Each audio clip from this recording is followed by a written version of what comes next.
Eu sou o professor Renan Duarte e vou lecionar a disciplina de Ciências do sexto ano do Colégio Emaús. Turma, chegamos então na nossa sexta videoaula. Vamos continuar a correção das questões 6 a 13, lá da página 95, beleza? São questões um pouquinho mais complexas, tá? Um pouquinho difíceis, mas como eu disse, é um conteúdo muito legal, muito gostoso de estudar, tá? Então, se for preciso, voltem, assistam novamente, né? Leiam os textos aí, leiam o livro de vocês, tá, pessoal? Tem muito ilustração legal, que dá para tirar as dúvidas e resolver os exercícios aí de uma maneira mais clara. Então, vamos para ele, né? Vamos direto para o nosso livro para começarmos a nossa correção. Chegamos. Estamos aí, então na página 95 e vamos para a sexta questão. Tudo bem?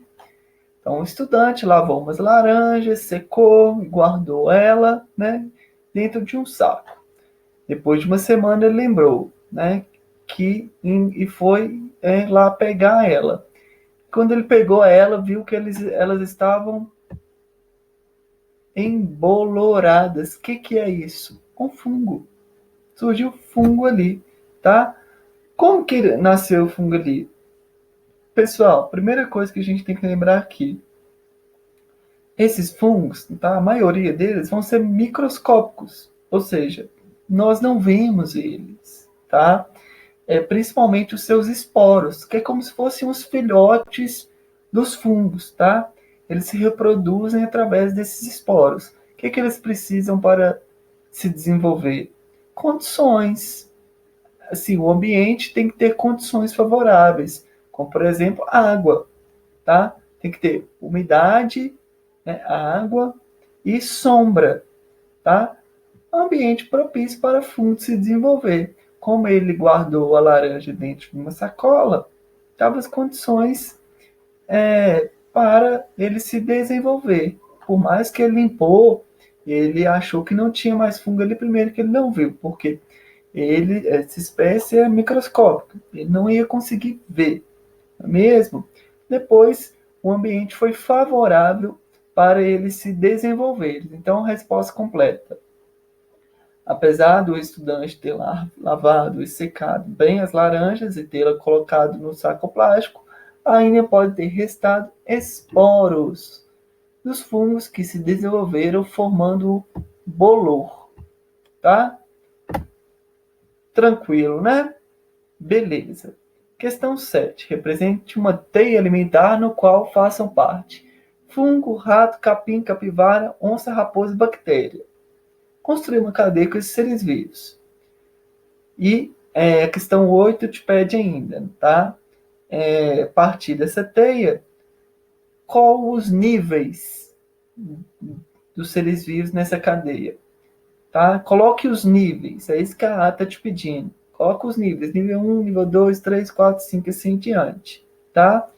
Te pede qual que é o topo, qual que é o organismo que vai ser topo de cadeia e quais são os decompositores. Bora então fazer a teia? Bora! Pronto. Olha aí, a teia alimentar. Ou teia ambiental também, tá? Podemos usar os dois, já que ambiental e os seres vivos estão no ambiente, se diz ao meio ambiente. Então temos aí os 7 representantes, tá?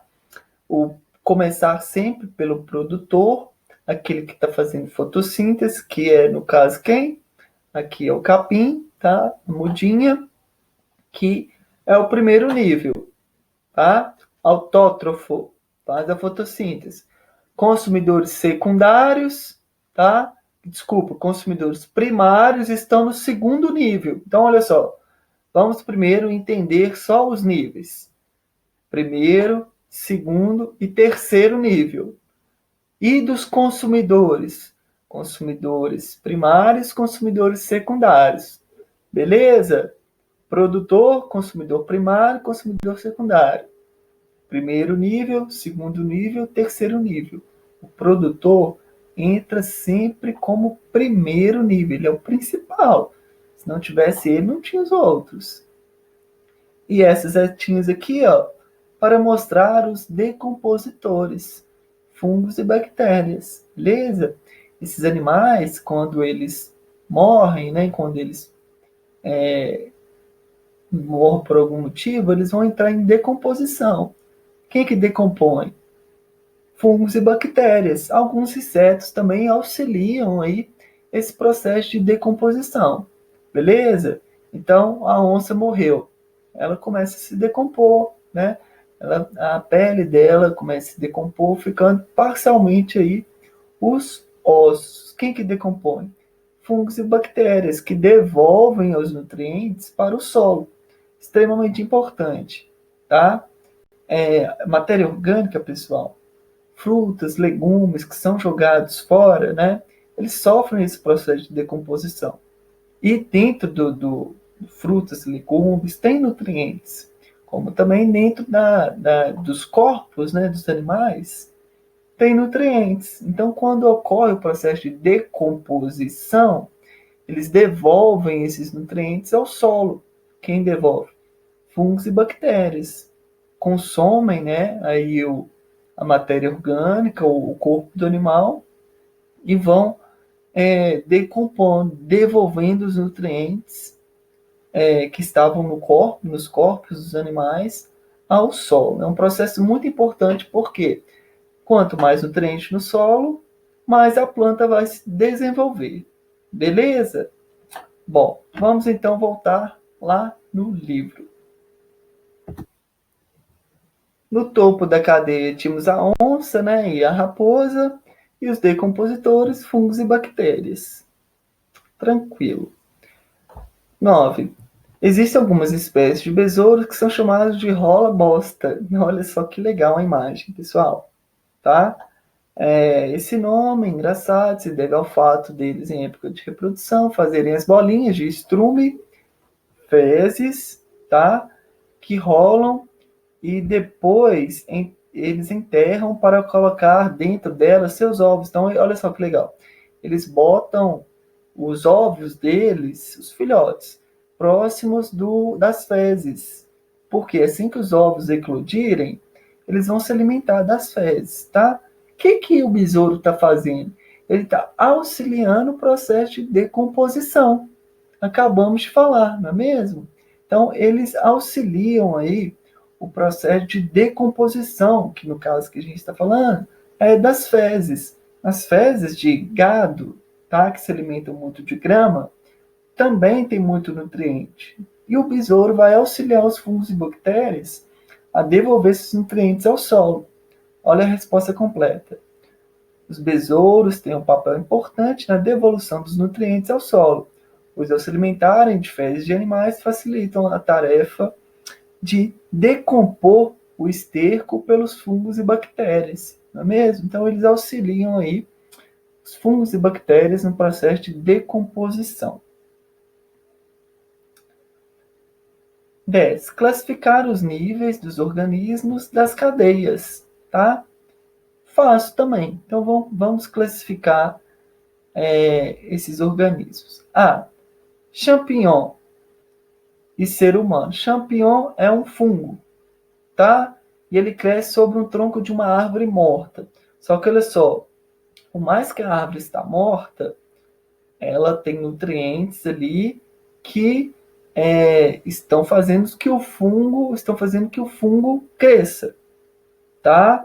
Então, o fungo está consumindo ainda. Então, ele é um consumidor. Ele não é um produtor. Se ele consome, consumidor primário. E se alguém consumir ele, ser humano, consumidor secundário. Tranquilo? B. Cupim. Um inseto que se alimenta de um tronco de uma árvore morta. Mesmo caso. Por mais que ela está morta, ali vão ter nutrientes que vão servir para o cupim consumir. Quem que está consumindo? O cupim. É o primeiro a consumir. Consumidor primário. E quem come cupim? Tamanduá. Consumidor secundário. Vaca morta. Olha só. Aqui só decomposição. Não tem ninguém consumindo a vaca aqui. Na realidade, vai ter o urubu que você vai se alimentar da carne, da carcaça da vaca, tá?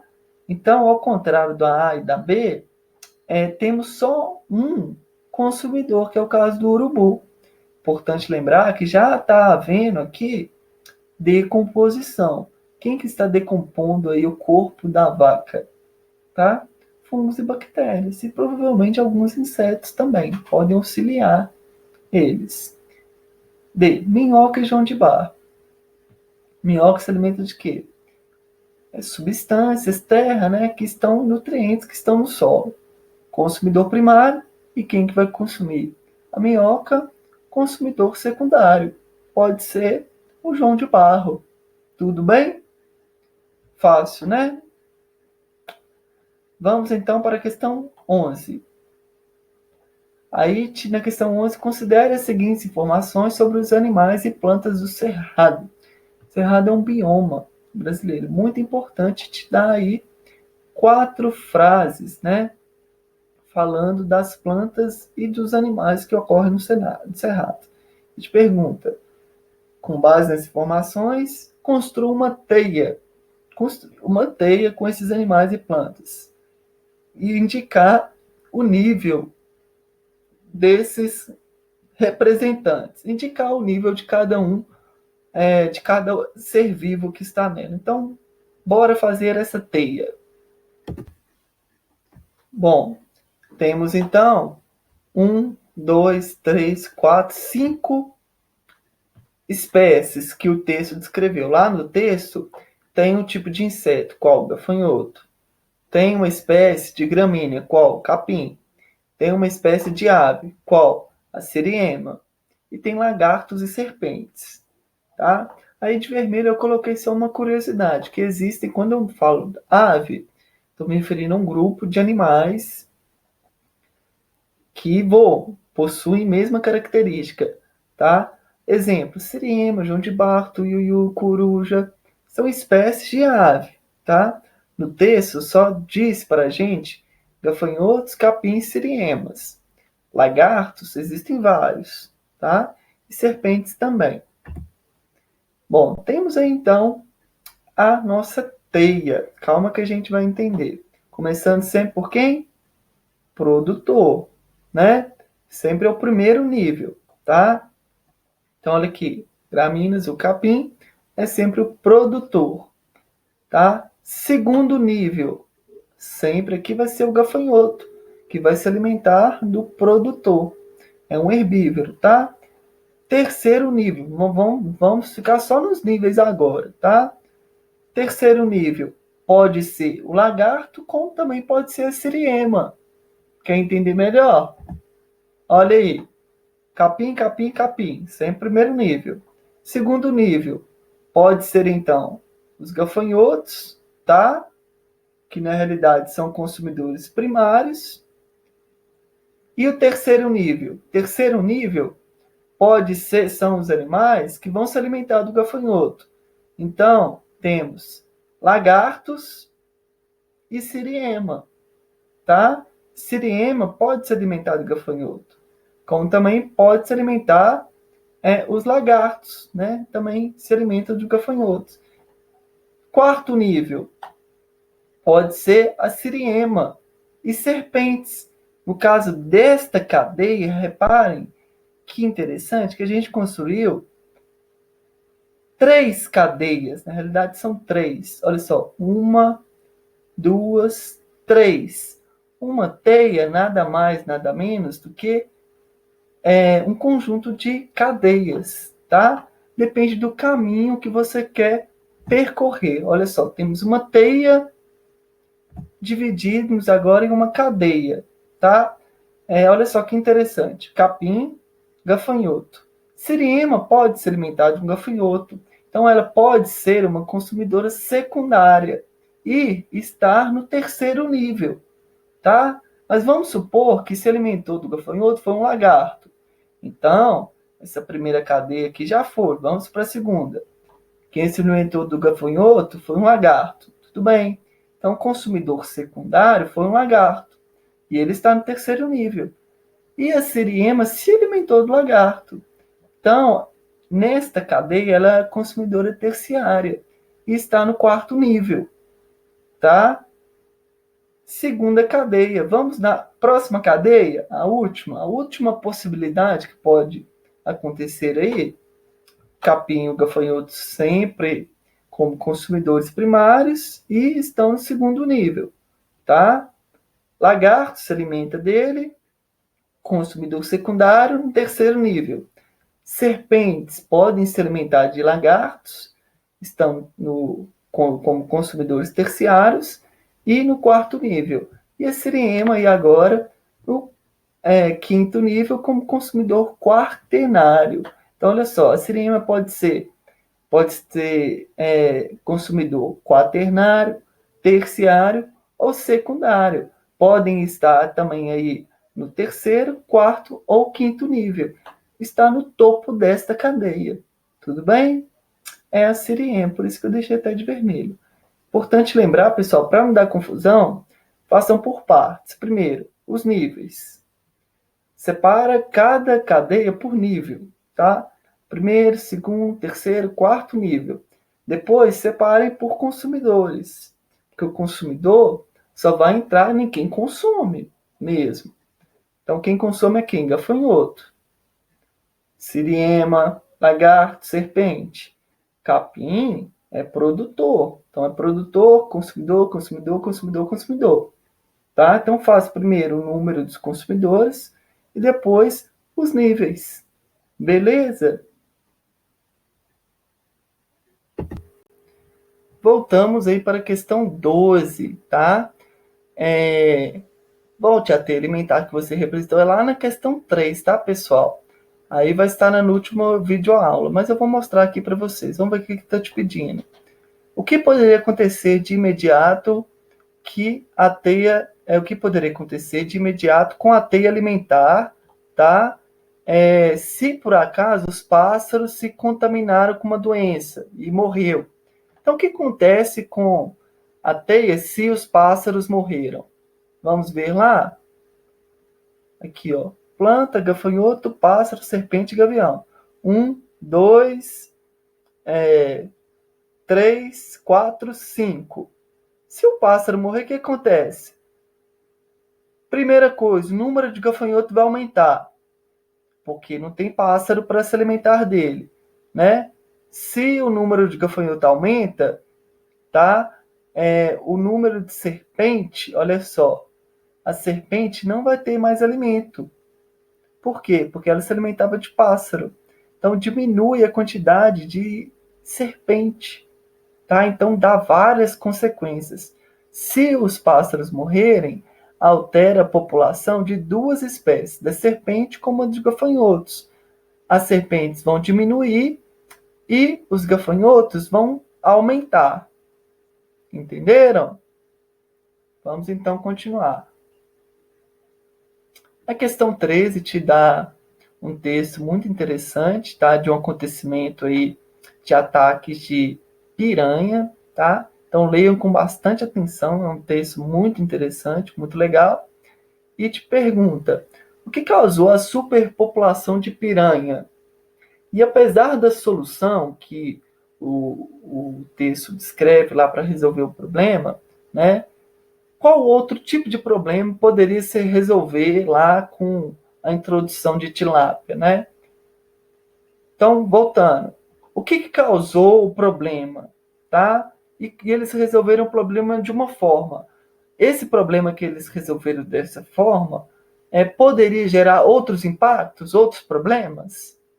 Então, leiam aí com muita calma, tá? Para a gente ir para a resolução. Vamos lá. Olha só que bonitinhos. Temos aí 3 espécies de peixe, tá? Então, vou resumir o texto para vocês e para a gente resolver as questões. Então, estava tendo muito acidente com piranha, né? Se estava tendo muito acidente com piranha, quer dizer que o número de piranhas está alto. Tem muita piranha, poxa, mais de 100 banhistas, né? Então estava tendo muito piranha. Então, antes disso, o que que acontecia? É, existe um peixe, tá? A traíra e o tucunaré, que se alimentam de piranha, tá? Eles comem, eles predam a piranha, tá? Tucunaré e a traíra, tudo bem? Então eles habitam ali normalmente e se alimentam da piranha. Por algum motivo, né? Os pescadores começaram a retirar a pesca ilegal, né? Acabar com a traíra e o tucunaré. Acabou, pescaram todos. O que acontece com o número de piranha então? Vai aumentar, né? E foi isso que aconteceu. Eles acabaram com os predadores de piranha, os peixes que vão se alimentar de piranha, né? E o número de piranha aumentou, provocando aí os acidentes. Como que a gente resolve então? Introduzindo outra espécie. Aí que ele no texto diz a tilápia, que é esse peixinho aí bonitinho, né? Então, se eu colocar vários tilápias, eles vão começar a predar agora também, né, a piranha, tá?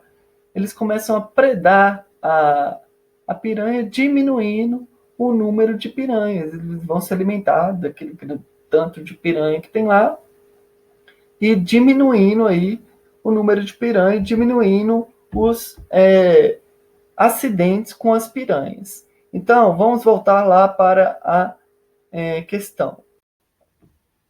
Bom, colocou as piranhas, colocou as tilápias e resolveu o problema. Mas existe alguma consequência de colocar a tilápia? Pode gerar outro problema? Sim, pode, né? Porque na realidade o ambiente, né, ele tem as espécies de peixe, né, normalmente dele lá ocorre, mas pode desencadear aí uma outra competição entre as espécies de peixes que também ali habitam, tá? O que que acontece? Você tinha uma espécie, por exemplo, duas, três espécies. Você colocou uma, vai haver menos disponibilidade de alimento em algum certo momento. Eles vão começar a competir, por exemplo, local de desova, né? Resolveu o problema, tudo bom. Mas pode ser que as tilápias vão competir aí com os outros peixes por recursos, tá? Olha a resposta completa. As tilápias se estabelecem e se tornam uma espécie dominante no local. Elas competem, olha só, elas competem com as espécies nativas de peixe por comida, habitat, local que elas vão viver, né? Por exemplo, você tinha 3 espécies, começa a ter 4 espécies, pode dar algum problema, como se fosse na sua casa. Tem 4 pessoas aí na sua casa, vem 5, vocês vão competir por alguma coisa em certo momento, tá? Por comida, habitat e local de desova, local de colocar os ovos, tá? As tilápias são bastante agressivas ao defender seus ninhos e que pode desalojar até outras espécies. Interessante, não é mesmo? Pois é, pessoal. Então, é isso. Eu espero que tenha ficado claro, tá? Se for preciso, volte, assista novamente. É um conteúdo muito legal. Na próxima aula, a gente vai continuar falando sobre as cadeias e teias ambientais, tá? Um grande abraço e não se esqueçam, juntos, no caminho certo.